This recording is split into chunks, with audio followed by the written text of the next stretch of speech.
So after all of the excitement of the beach yesterday evening, I have now ventured out to something that's a bit more closer to humanity, Bamburgh.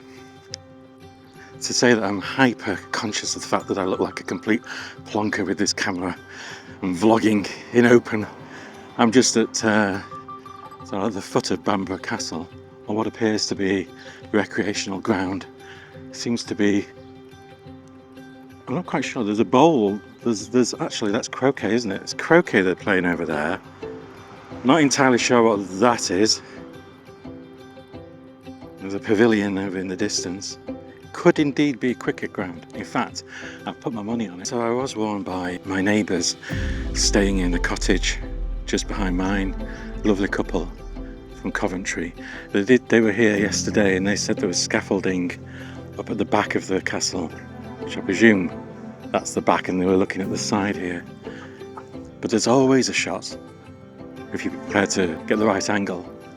So I've taken a nice vertical one of that, and what I might do is come over here and take another shot of the side facing down. There's absolutely zero cloud well, there's a little bit, but not much. So let's see what I can get. This is just a beautiful day. It's only 11 degrees, but the sun is out and it's keeping everything nice and warm.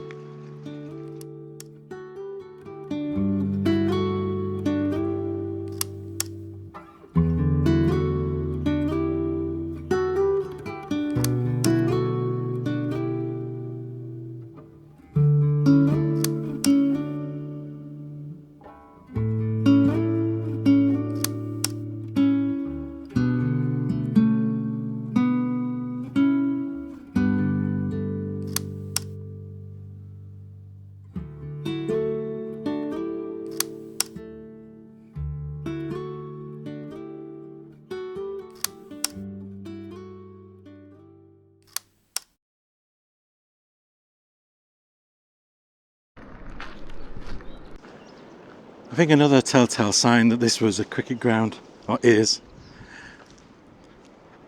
these contraptions, which I'm guessing are to keep the lawn or the pitch dry, but just in case, you know, for really stupid people like me. Bamburgh Castle Cricket Club. I was toying with the idea of trying to do a little bit of wildlife photography with this 70 to 300, which, because it's APS-C, if you've not heard me say it before, gives me up to about 500 and something in a full frame, 500 and something millimeters in full frame. It's quite a lot.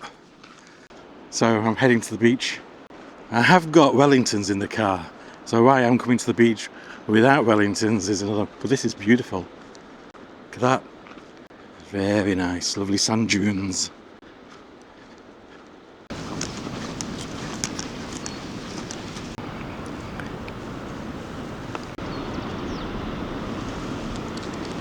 It may have been a good call to put polarizer on this DJI, because there's a little bit of haze, as you might expect at the coast. I'm on the coastal path, which is very sandy, but not muddy. And look at these lovely grasses in the sand dunes. I think we might get a glimpse of the sea in a minute.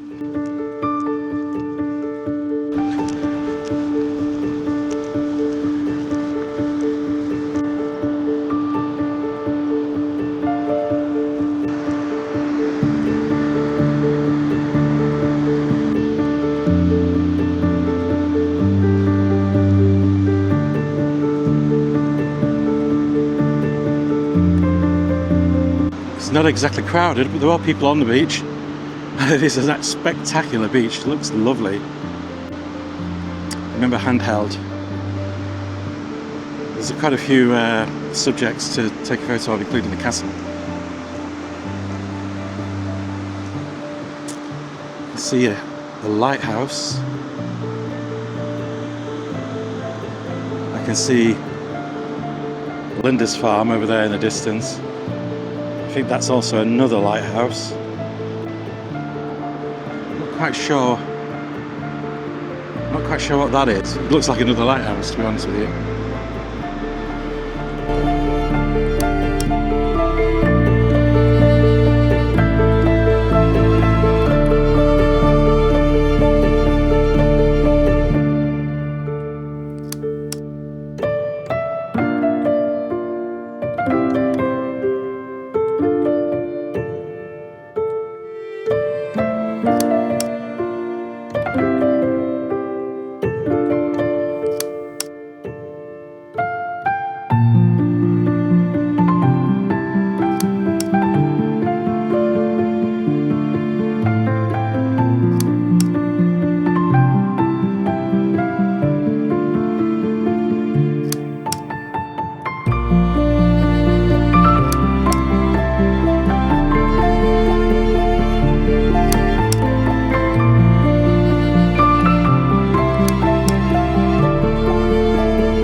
Well, I didn't get far onto the beach and there was just absolute incredible activity, including I just took photos, an Air and Sea helicopter, Air and Sea rescue helicopter flew right across the beach. So I hopefully got some decent shots. Fortunately, I also had my telescopic lens on. In truth, the helicopter appeared very, very quickly, but I heard the engine noise, grabbed my camera.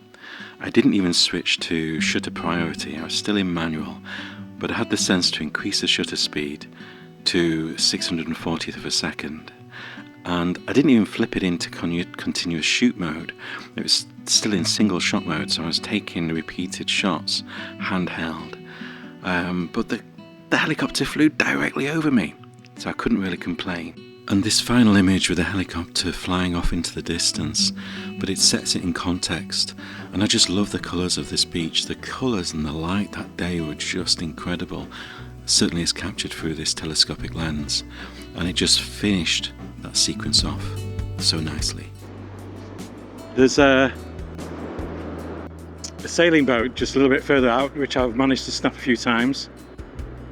And beyond that, I'm not quite sure if you're able to see, if you're watching this on a big screen, which I always hope you are, even if it's just your laptop, you'll be able to see dotted islands over here. Well, it's called the Farne Islands, and they are nature reserve. And I believe, you see there's a lighthouse over there, but I thought that's a lighthouse as well. Looks like some buildings as well on it. I'm going to walk up the beach. There's this incredible sort of haze, and it's like it's like the effect you'd have if you had like a black mist filter on. And I was initially taking photos with my polarizer to get deeper colours and break through the reflections, which was great. Now I suddenly realised it's a beautiful sort of like haze, and it sort of gives this, I don't know, I might be getting a bit nostalgic here, but like a 1970s feel to the photos, proper film feel, and I really hope they come out nicely. And this beach is so long, and it's not like masses of people, but they're all like walking in a nice orderly fashion. Maybe you see there's I'll tell you what I'm going to do. I'm going to take the polarizer off so you can now see a little bit better what I can see. That's without polarizer. It's more over there where you can see there's a haze just in the distance. Ladies and gentlemen, I have an admission, because from this point onwards, most of the scenes had no audio. The wireless mic would connect for a second and then kaput. So what better opportunity to do a little bit of voiceover and explain a little bit of the history of Bamburgh. Naturally, starting with the castle. Bamburgh Castle rises from a 150-foot basalt outcrop, a defensive position so perfect it's been occupied since before the Roman time. It became the seat of Ida, the king of Bernicia, in the 6th century, and later the royal palace of the early Northumbrian kings. And if you know anything about the coastline and its history, you'll know that it has seen a significant amount of conflict. You had the Vikings who rampaged and sacked the fortress in 1993, and the Normans rebuilt it. And in 1464, Bamburgh became the first English castle ever destroyed by cannon fire during the Wars of the Roses. After centuries of ruin, Bamburgh was restored in the 1700s and 1800s and eventually transformed into a sort of blend of medieval fortress and Victorian mansion. The beach and the dunes are very special. The beach is vast, it sits beneath the castle and is backed by the Bamburgh Dunes, which are protected as a site of special scientific interest. The beach also got blue flag back in I think 2005, so it's nice and clean for you sunbathers.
A little bit quiet here, but I drove a bit further south from Bamburgh to the more town-like location of sea houses, and I succumbed.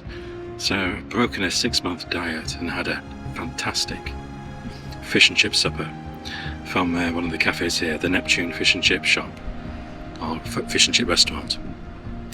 Really, really nice. And now I'm just going to walk down to the harbour.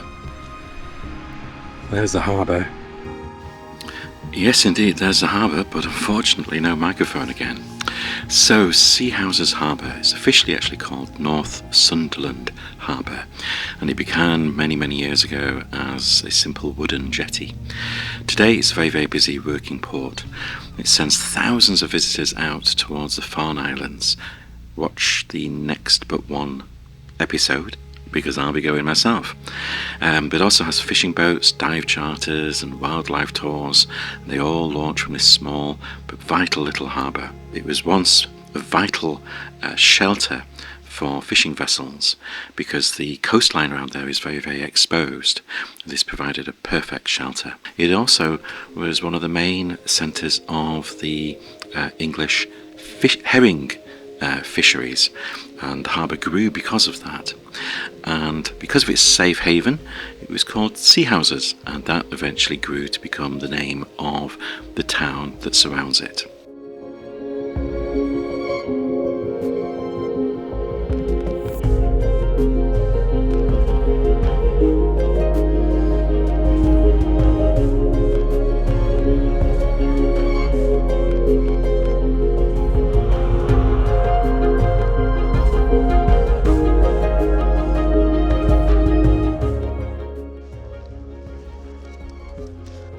messy jumper. Apologies for that, I don't know what that is.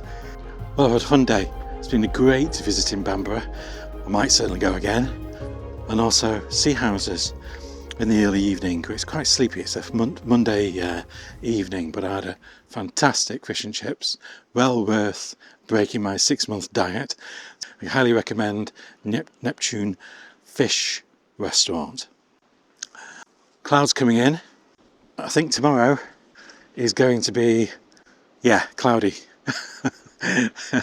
So that's not going to stop me. I'm going to might visit somewhere nice, including maybe a castle, somewhere to go inside. Seagull, he seems to be happy. He's taking a few shots of him. So he's got his nice little prime position there, perched up. So really, I think we're going to call that a wrap. Thank you very much for putting up with my ramblings. Not quite sure that the video continuity was great today, but hopefully some of the photos made up for it, particularly like now and on the beach in Bamburgh. And Bamburgh, I was just in awe of this beautiful, the conditions, spectacular. So I've not decided where I'm going tomorrow, but I do know I'm going now. The Co-op to get supplies. Catch you soon. Bye.